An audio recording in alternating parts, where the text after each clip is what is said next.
एहि विधि उपजे लक्ष्य जब सुंदरता सुख मूल।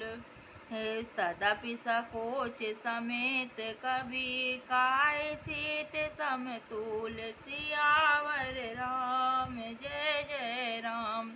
इस प्रकार का संयोग होने से जब सुंदरता और सुख की मूल लक्ष्मी के उत्पन्न हो तो भी कवि लोग उसे बहुत संकोच के साथ सीता जी के समान कहेंगे। जिस सुंदरता के समुद्र को कामदेव मथेगा वह सुंदरता भी प्राकृत अलौकिक सुंदरता ही होगी, क्योंकि कामदेव स्वयं ही त्रिगुणमयी प्रकृति का ही विकार है। अतः उस सुंदरता को मत कर प्रकट की हुई लक्ष्मी भी उपयुक्त लक्ष्मी की अपेक्षा कहीं अधिक सुंदर और दिव्य होने पर भी होगी प्राकृति ही। अतः उसके साथ भी जानकी जी की तुलना करना कवि के लिए बड़े संकोच की बात होगी। जिस सुंदरता से जानकी जी का दिव्याति दिव्य परम दिव्य विग्रह बना है वह सुंदरता उपयुक्त सुंदरता से भिन्न अप्राकृतिक है। वस्तुतः लक्ष्मी जी का अप्राकृत रूप भी यही है।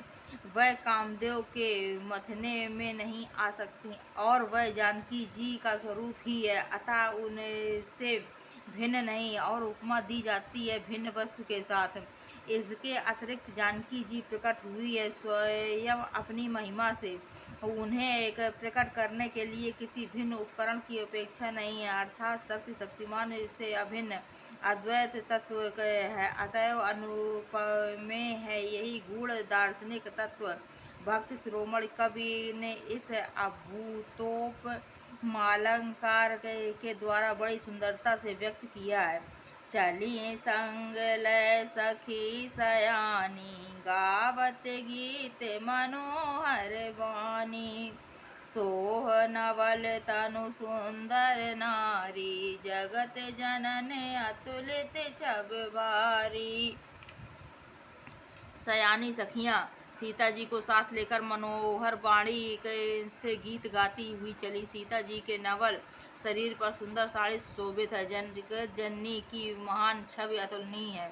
भूषण सकल सुदेश सुहाए अंग अंग रचि सखन बनाए। रंग भूमि जब सिय पगुधारी देखी रूप मोहे नर नारी। सब आभूषण अपनी अपनी जगह पर शोभित हैं, जिन्हें सखियों ने अंग अंग में भली भांति सजाकर पहनाया है। जब सीता जी ने रंगभूमि पर रखा तब उनका दिव्य रूप देखकर स्त्री पुरुष सभी मोहित हो गए। हरसि सुर ने दुदुम्भी बजाई बरसि प्रसून अपचरा गाई। पानी सरोज सोह जय माला चट चितय सकल भुआला। देवताओं ने हर्षित होकर नगाड़े बजाए और पुष्प बरसा कर अप्सराएं गाने लगीं।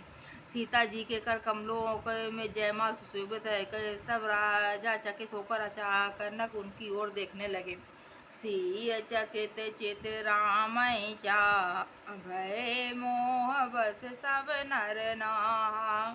मुनि समीप देखे दो भाई लगे ललकी लोचन निधि पाई। सीता जी चकित चित श्री राम जी को देखने लगी। तब सब राजा लोग मोह के बस हो गए।